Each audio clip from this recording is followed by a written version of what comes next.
Malheureusement, aujourd'hui, les questions se poseront en français. Je répondrai évidemment aux questions en lingala. Sur votre plateau. En français, il n'y a pas de souci. Alors, je suis curieux, je reviens par rapport à la question des FDLR.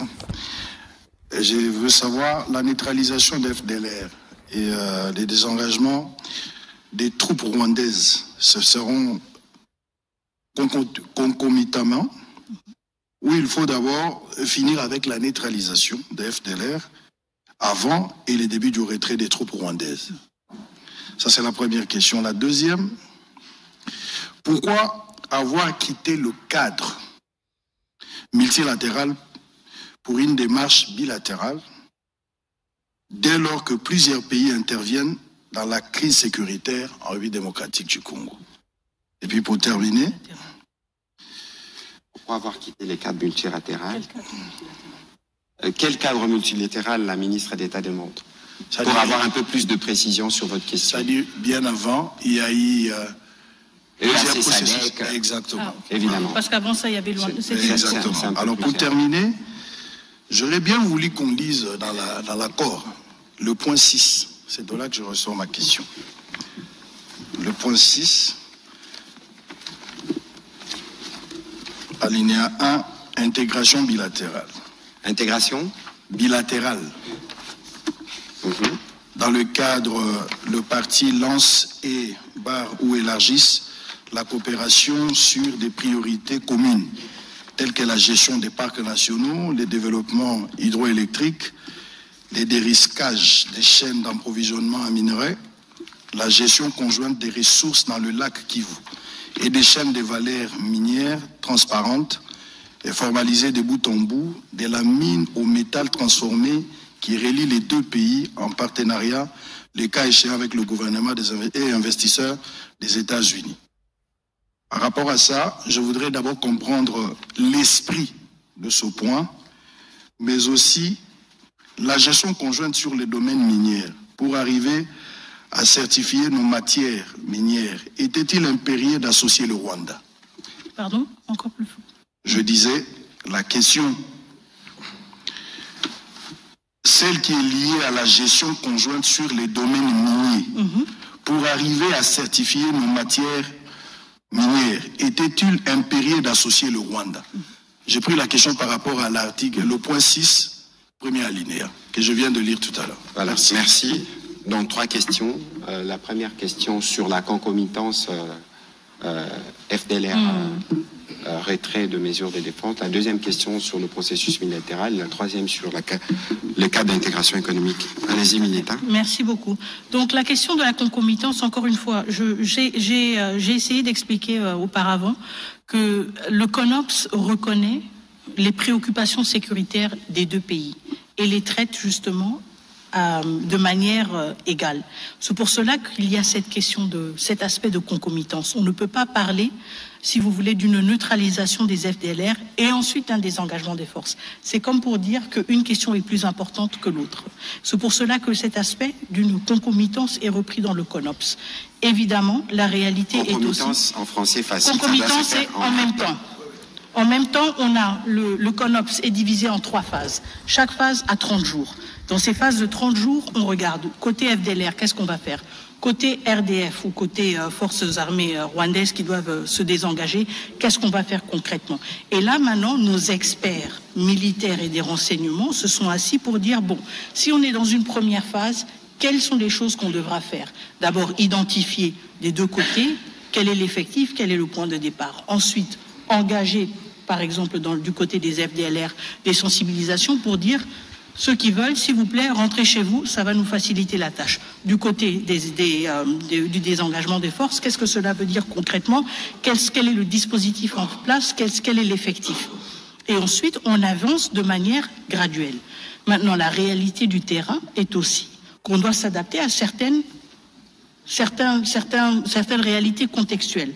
Ça veut dire, par exemple, quand on se projette dans une logique actuelle, parce que le CONOPS a été rédigé en octobre, et la situation a changé entre maintenant et octobre, on ne peut pas penser, par exemple, à une neutralisation,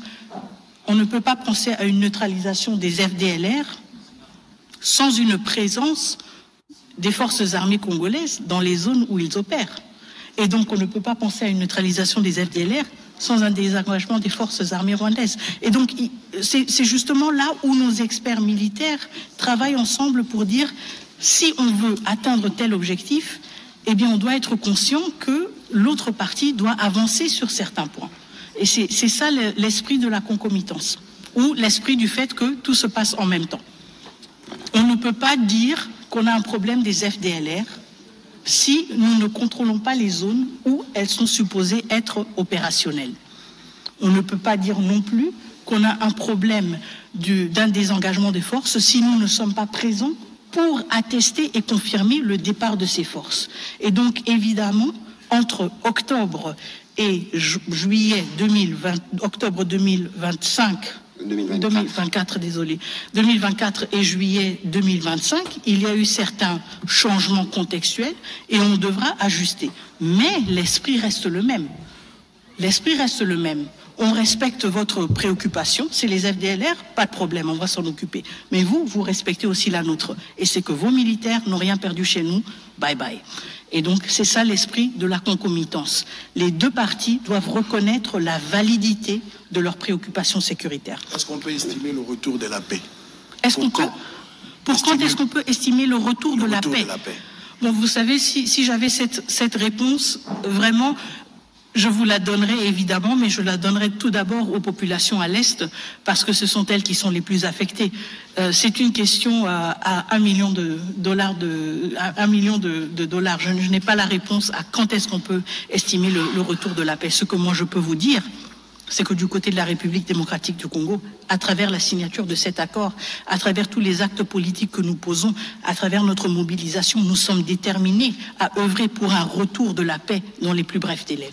Maintenant, la responsabilité, c'est une responsabilité partagée. Voilà, la question sur les multilatérales. Oui, la question sur le multilatéral. Donc, pourquoi est-ce qu'on n'a pas continué dans le cadre SADC-EAC? Bon, vous savez, à un certain moment, il y a eu des engagements à plusieurs niveaux. Vous vous en souviendrez. On a eu d'abord le processus de Luanda. On devait avoir un sommet. Et le président Kagame n'y a pas participé. On a eu ensuite plusieurs tentatives au niveau de la sous-région de trouver une solution. Il y a eu plusieurs accords qui ont été signés, plusieurs décisions, mais il n'y a pas eu de matérialisation. Et donc la raison pour laquelle ces cadres multilatéraux n'ont pas continué à être exploités, c'est parce qu'ils n'ont pas fourni de résultats. Et parce qu'on n'a pas le luxe de dire on va juste attendre jusqu'à ce qu'un bon jour on ait un résultat. Nous sommes le pays agressé, nous sommes le pays occupé, nos populations souffrent, nous n'avons pas le luxe du temps et de dire bon, on va maintenant gérer les égos des uns et des autres. Nous voulons des résultats et nous les voulons rapidement. Et nous les obtenons là où nous pouvons les obtenir. Et je pense que cet accord en est la preuve. La troisième question, alors c'était sur le point 6 justement. Et donc, sur s'il était nécessaire d'avoir le Rwanda associé dans la question de la certification. Oui, dans la certification. Donc, en fait, ce volet, c'est un accord quand même structurant de l'accord. C'est un aspect structurant de l'accord. Il propose transformer les questions sur lesquelles nous avons souvent eu des conflits en zone de coopération. Et donc l'idée, c'est justement d'aller d'un contexte dans lequel on s'accuse mutuellement vers un contexte justement où il y a plus de transparence et plus de visibilité. Quand il s'agit de la certification, il ne s'agit pas que du fait que le Rwanda va maintenant certifier nos minerais ou que nous allons certifier les minerais rwandais. On s'appuie sur les mécanismes qui existent, sur les mécanismes par exemple de la CIRGL pour dire justement si nous voulons que la question des ressources naturelles ne soit plus une question épineuse, si nous voulons aller au-delà des accusations mutuelles des uns et des autres, vous avez pris les nôtres, vous les vendez comme les vôtres, etc., nous devons renforcer cet aspect-là des mécanismes qui existent déjà au niveau de la région, à savoir les mécanismes aussi de certification. Et ça veut dire que forcément, nous devons travailler ensemble avec le Rwanda, tout comme nous devons travailler avec d'autres pays de la région. Quand vous regardez la CIRGL, elle ne se limite pas au Rwanda et à la RDC, mais elle a justement le mécanisme qui est le plus